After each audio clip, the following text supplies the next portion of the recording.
Hey guys, it's your girl Aisha, aka GeekXX Chic, and we are back with another reaction to Dr. Stone. We're on season 4, episode 8, which is called Lock On. So in the last episode, we started to formulate this back and forth that's going to be happening between our two scientists. We got a little backstory, I should say, from Senku about how him and Dr. Zeno kind of know each other loosely, and how Dr. Zeno very much did help to shape his journey into scientific knowledge from, helping him build this rocket, but then just really expanding his mind to so many other aspects of science. And so, he was one of the few scientists that took Senku seriously when nobody else was. And so, yeah, Senku has a lot of respect for him, but we also find out a little bit that Dr. Zeno is dealing with some things at NASA. One of the big ones being that he apparently had a Project Helium. It was rejected. And from that point, it looks like something's changed. I was gonna say snapped, but maybe changed in Dr. X, in that he kind of,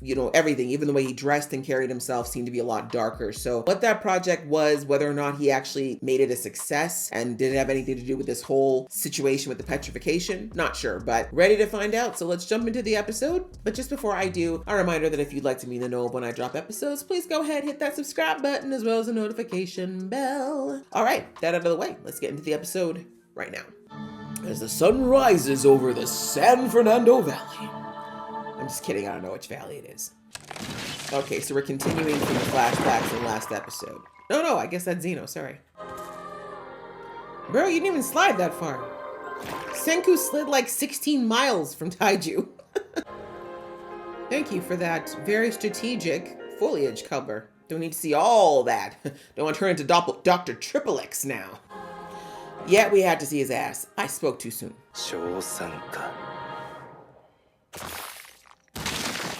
We figured it out sooner than Senku, I think. He's like, my brain just shut off. It's science. That's how I am about math. Maybe he has some hidden somewhere else.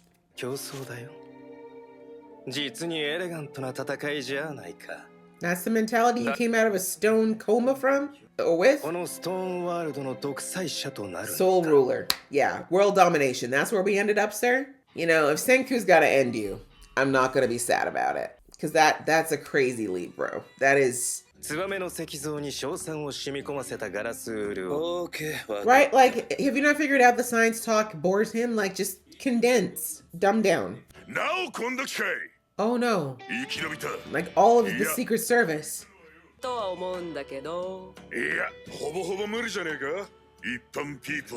Okay.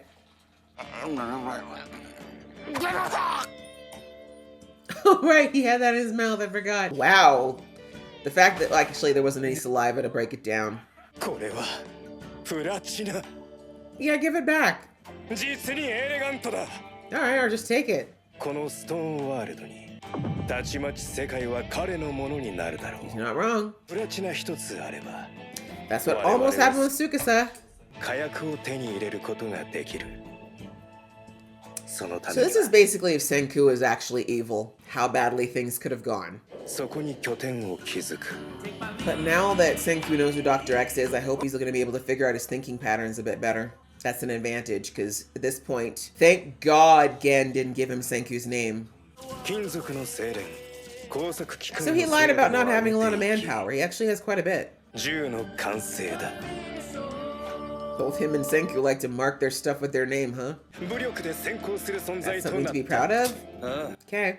World of barely any population, you're looking at ways to diminish it even more. We don't need to learn how to make cigarettes, sir. This is not something to teach children, please. The more we can keep from ever picking up this terrible habit, the better. Oh, honey, one thing you're gonna learn is that no matter how smart or successful you think you are, there's always someone a bit smarter. Stanley don't give a damn. Stanley just wants to get high, clearly. Okay, can we go back to the same camp now?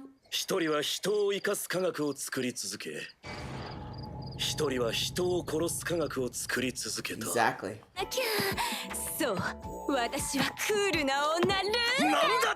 Thank you. Like these prefaces have been happening over and over again. Oh, we're capable now. First we were cold-blooded, now we're capable. Cool-headed, sorry. Not so easy to just execute someone, huh? I mean,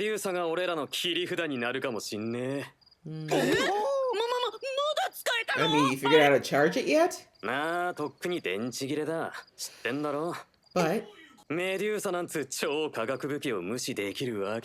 you're dangling it as a carrot.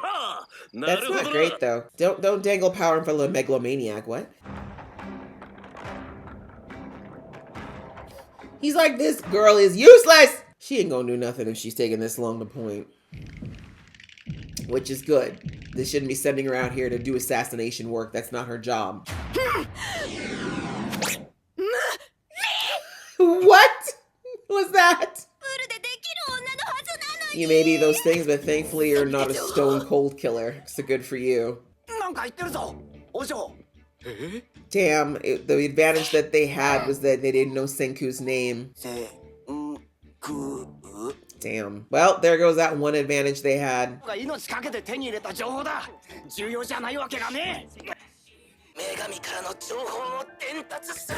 Jeez Louise.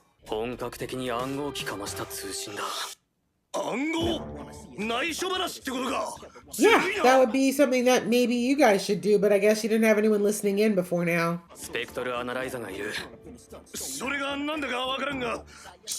Exactly. Like, see, my boy Taiju knows what's up. Someone's in the trees. What are you gonna do with that info? That's the question. 石神千空だ。そのとっさの科学的判断力。通話はすべて録音している。千空の声は。Okay, Stalker, how the hell? 声一つから身長が割り出せる。I don't think so, but I'll go with it. Since this is science fiction, we'll keep going. 約5フィート7インチ。Sure. 誤差前後1から2インチ。Yep. 1、2、3。狙撃だ！スナイパーがいる！隠れろ！何かの後ろに！チート科学のリーダー、つまり切れる男は3人の誰か。ターゲットがゼノの言うような切れ者。Probably not the one pin Senku's hair. 必然。炙り出る。Yeah. 車線の向こう。That was dramatic and did not end as heroically as I would have thought. ゼノ、一応聞くぜ。最後に言おう。Why do you care at this point, since you're just taking out kids? Go ahead, use a psychopath. Let's go. 二人が組めば、より確実になるんだ。Yeah, Senku's not gonna join you on that one, bro. 千空がそれを受け入れる未来は、決し I'm て来 glad な you いだ。 know that you're the psychopath here. Don't act conflicted. ああ、構わない。 Didn't I tell you? The whole bag? You are so wasteful, Senku. All right.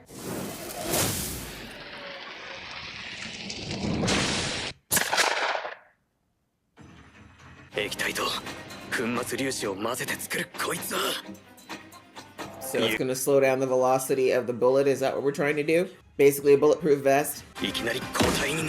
Ah, right, I've heard of that. Those things where if you hit it really, bulletproof vest.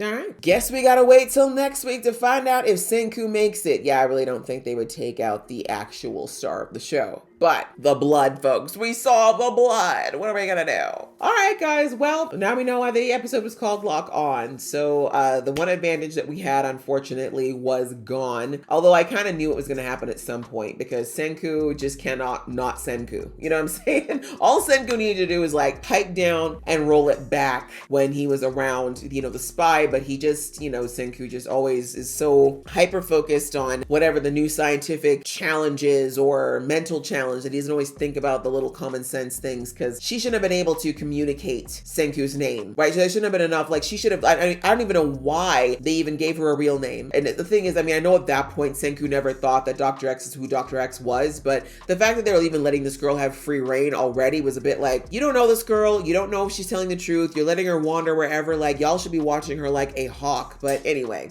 for plot, I guess we gotta just make these silly mistakes.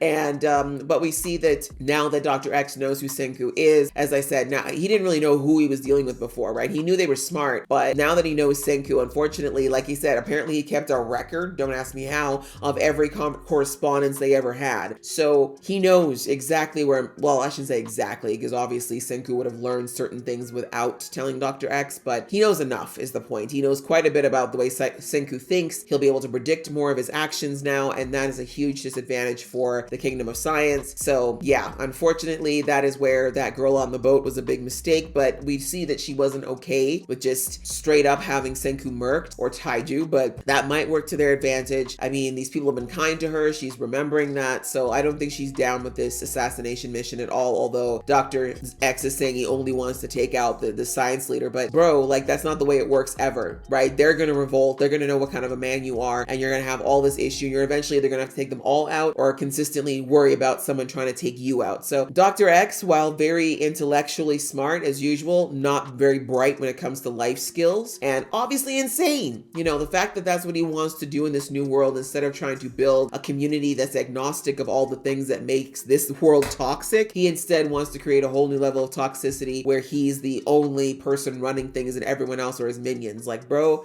I'm glad your project got rejected. But digressing. So anyway, a lot of this episode was really just this, are we gonna go ahead and do this bad thing? We see that even Stanley had a bit of reservation, not enough for my liking, so he can go too. But yeah, even he's like, you really want to murk a kid, sir? Like, is that 100% what you want to do? You're okay with this? And like I said, I don't even know why Dr. X pretended to be conflicted. He doesn't care, right? His objective is having absolute power. He doesn't care about anything else. And as we see, the only reason he was mildly considering not taking out Senku is if he thought he could convince Senku to join him. But he knows, thank God, that Senku's morals have been very apparent even when he was a child. He knew there's no way that Senku's going to agree to this. So that's why he's like, yep, I'm willing to take out a bunch of kids if that's what it takes. So, but yeah, outside of that, we just got the flashback of what happened with Dr. X when he woke up. And we basically saw that his journey was almost identical to Senku's, the only difference being that, just like Taiju summed up, or not Taiju, Ryushi summed up, he's like, yeah, the difference being that you're trying to save the world and actually make it equitable, while homie turned into a psychopath who wants to like basically take over everything and make instruments of death. And it's like, yep, if you want to sum it up, yep. Senku, team life, X, team death. So yeah, but the nice thing is I don't think everybody who's with X right now is 100% behind his mentality or the way that he's trying to do things. And again, I don't think most of them even realize that he's sending people out for an assassination mission right now. I mean, I actually know they probably do. But anyway, the fact that we at least got one girl right now, Luna, who's already not okay with this, I do think that that could be a ripple effect. And especially if she does decide to defect, like, you know, her two little those two her two little side pieces there are definitely going to want to follow her if she decides to defect. But yeah, we'll have to see. But yeah, we ended the episode here with Senku having to think very quickly as to how he might be able to protect himself short of, you know, trying to stay out of line and sight. But thank God she figured out that there was definitely a sniper sooner than later. And yeah, we'll have to see what happens, because I'm trying to think of whether or not the team physical combat could get to them in time, but I don't think so. As fast as Tsukasa is, there's no guarantee he wouldn't get shot before he got to Stan, and even then, Stan would probably sooner. Like, if he did somehow miss Tsukasa long enough for Tsukasa to get close, he would be gone, right? He's gonna take off. So yeah, we already seen with him, he's not a hand-to-hand combat kind of guy. All of his skills come behind a weapon. So anyway, we'll have to see what happens in the next episode. I mean, honestly, the best play for them would be for Senku to pretend that he didn't survive the shot. I mean, if they think they've eliminated their target, that's a benefit, but the downside is that they're gonna have to figure out what to do with Luna, because as long as Luna's still on the boat, you know, there's a chance that she might still try to help the kingdom of I don't know, psychos. I don't know, I guess that's what we'll call them. them for now. But yeah, we'll have to see what happens in the next episode. But yeah, we're getting some crazy stakes already, but I feel like we need to work at this pace because we are at episode 8 already. I'm not sure how many are in this season. Let me just do a quick check here. Dr. Stone, season 4. Oh, there's only gonna be 12. Oh, wow. Okay, I thought we were gonna get closer to what we've had in the past where we're closer to 20, but if it's only 12, dang, we only have 4 after this. So we're gonna wrap this up real quick. We're gonna have to figure out a way to wrap this up real quick. And I feel like, unfortunately, we're gonna be fiending for a bit more. But however they ended, I'm sure it's going to make sense for the show, or the best that they were able to do with what they were given. If they're only given 12 episodes, I guess there must be a reason. So anyway, another interesting episode. I hope you guys enjoyed watching along with me. If you did, please show some love, and I will see you in the next one.